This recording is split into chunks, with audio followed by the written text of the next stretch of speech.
এসএসসির দফতর, এখান থেকে চাকরি শিক্ষকের, সেই শিক্ষকের চাকরি হয়েছে ভুয়ো কাস্ট সার্টিফিকেটে। এরকমটাই এবার রাজ্য পুলিশ এসএসসিকে জানালো।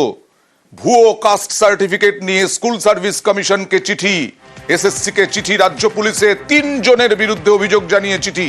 কথা বলবো প্রতিনিধি সোমরাজের সঙ্গে। সোমরাজ, কি অভিযোগ রয়েছে, কবে চাকরি হয়েছে? দেখো, যেটা সূত্র মারফত জানা যাচ্ছে যে রাজ্য পুলিশের তরফে স্কুল সার্ভিস কমিশনকে চিঠি দেওয়া হয়েছে। রাজ্য পুলিশের কাছে অভিযোগ এসেছে যে 3 জন তারা ভুয়ো কাস্ট সার্টিফিকেট নিয়ে শিক্ষকতার চাকরি করছেন, এবং সেই চিঠি পাওয়ার পরে রাজ্য পুলিশের তরফে স্কুল সার্ভিস কমিশনকে জানানো হয় এবং স্কুল সার্ভিস কমিশনকে গোটা বিষয়টি তদন্ত করে জানাতে বলা হয় রাজ্য পুলিশের কাছে।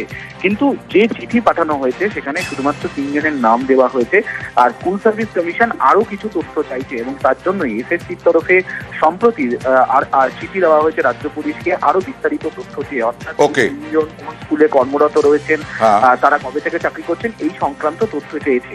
কিন্তু যেটা এখনো পর্যন্ত জানা হয়েছে সূত্র মারফত 2011-12 সালের নিয়োগে এই ভুয়ো কাস্ট সার্টিফিকেট নিয়ে চাকরি করার অভিযোগ উঠেছে।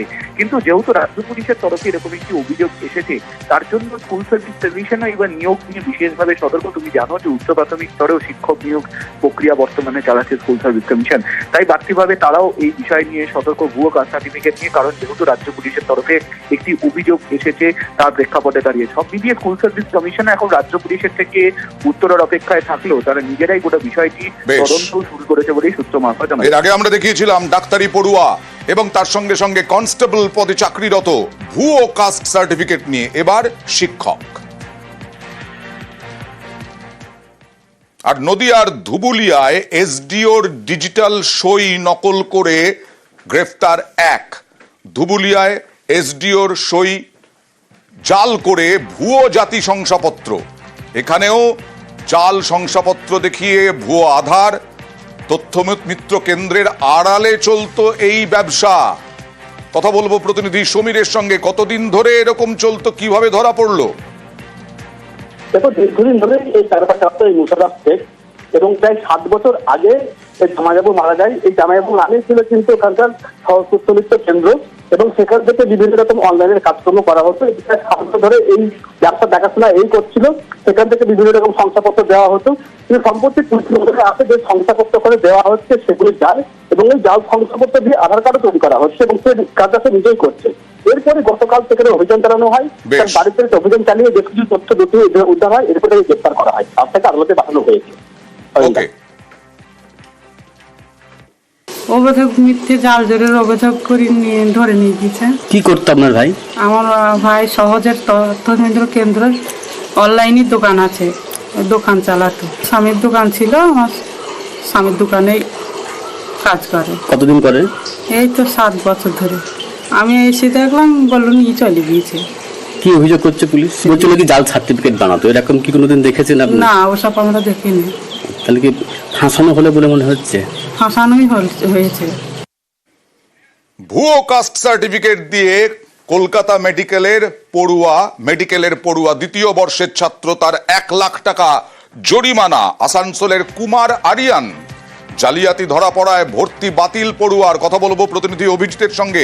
অভিজিৎ, কিভাবে উঠে এলো এই বিষয়টি? এর আগেও আমরা দেখেছিলাম যে ডায়মন্ড হারবার মেডিকেল কলেজেও পরমব্রত রায় নামে রাজারহাটের বাসিন্দা একজন, সেও 2nd ইয়ারে পড়তো এবং সেই সময় ধরা পড়েছিল আদিবাসী একটি সংগঠনের অভিযোগের ভিত্তিতে। এবং এক্ষেত্রে কি হয়েছে, কুমার আরিয়ান আসানসোলের বাসিন্দা, তার ক্ষেত্রে হাইকোর্টের একটি মামলার পরিপ্রেক্ষিতে পুলিশ তদন্ত করে এবং সেই তদন্তের ভিত্তিতে যেটা দেখা যায় যে তার যে এসটি সার্টিফিকেট, সেই তপশিলি উপজাতি সার্টিফিকেট সম্পূর্ণ ভুয়ো আর জাল। এবং তারপরেই আসানসোলের মহকুমা শাসক, তিনি আসানসোল দক্ষিণ জেলায় এই বিষয়ে এই কুমার আরিয়ানের বিরুদ্ধে এফআইআর দায়ের করেন এবং 1 লক্ষ টাকা জরিমানা নির্দেশ দেন। পাশাপাশি কলকাতা মেডিকেল কলেজকেও জানানো হয় এবং কলকাতা মেডিকেল কলেজ কর্তৃপক্ষ দ্রুত ব্যবস্থা গ্রহণ করে এই কুমার আরিয়ান নামে 2য় বর্ষের যে ছাত্র, তার স্টুডেন্টশিপ বাতিল করে দেয়, কারণ তারাও বলেন যে এটা ভুয়ো সার্টিফিকেট, এবং তার পরিপ্রেক্ষিতেই তার স্টুডেন্টশিপও বাতিল করে দেন। ফলে এই মুহূর্তে কুমার আরিয়ান আর এমবিবিএস এর ছাত্রও নয়। ওকে, এবার একটু অন্যরকম। প্রণামীতেও QR code. QR code scan করে প্রণামীর ব্যবস্থা। কোচবিহারে অভিনব উদ্যোগ দেবোত্তর ট্রাস্টের। পুরনো প্রণামী বাক্সের কারণে নোটে জং, টাকা নষ্ট বন্ধ করতেই কিউআর কোডের ব্যবস্থা।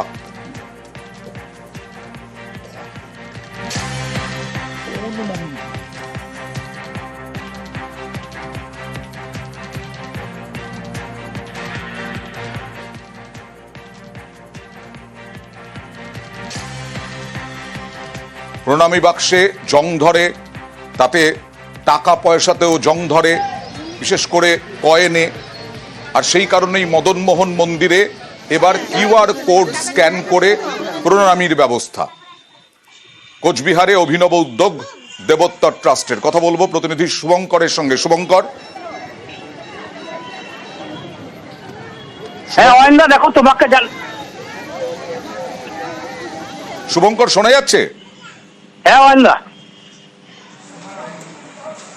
দেখো তোমাকে জানিয়ে রাখি যে কোচবিহার দেবোত্তর ট্রাস্টের অধীন কোচবিহার মদনমোহন মন্দির সহ গোটা এর কোচবিহার জেলায় 20টি মন্দির রয়েছে। সেখানে ভক্তরা প্রচুর প্রণামী দেয়, কিন্তু যখন কিছুদিন আগে সেই প্রণামীর বাক্সগুলো খোলা হয় দেখা যায় প্রচুর কয়েন এবং নোটের মধ্যে জং ধরা আছে এবং নোটগুলো একটু খারাপ হয়ে যায়। সে কারণেই এবার যাতে এই ধরনের ঘটনা না ঘটে সেই জন্য প্রণামীর বাক্সে এবং বিভিন্ন মন্দিরগুলোতে ভক্তদের প্রণামী দেওয়ার জন্য কিউআর কোড চালু করেছে তো দেবোত্তর ট্রাস্ট বোর্ড। এখন থেকে ভক্তরা যদি মদনমোহন মন্দির সহ বিভিন্ন মন্দিরে প্রণামী দিতে চায় তাহলে কিউআর কোডের মাধ্যমে প্রণামী দিতে পারবে বলে দেবোত্তর ট্রাস্ট ব্যবস্থা করেছে। বেশ।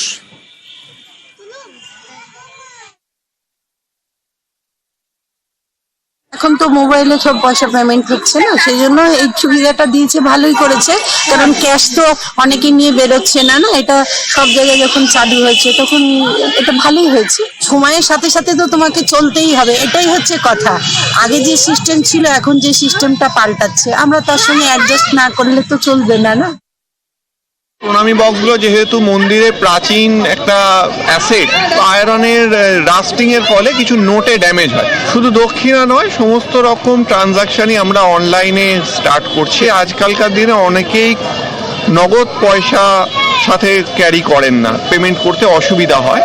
তো আমাদের মদনবাড়ির মন্দিরে পুজোর কুপন দেওয়া বা আমাদের আনন্দময়ী ধর্মশালায় যারা অতিথিরা এসে থাকছেন তাদের বিল পেমেন্ট থেকে শুরু করে দেবতার উদ্দেশ্যে প্রণামী বা নিবেদন যে কোনো জিনিসই ভক্তরা এবার থেকে অনলাইন ট্রানজাকশনের মাধ্যমে করতে পারবেন। বিতর্কের মুখে এপিক বিধি বদল, ভূত বিতর্কে চাপে নির্বাচন কমিশন, আধার লিঙ্কে মিলবে সমাধান, ভোটার তালিকায় কি সত্যি বিপদ, নাকি ভূতের দাপট আসলে ভোটের কলরব?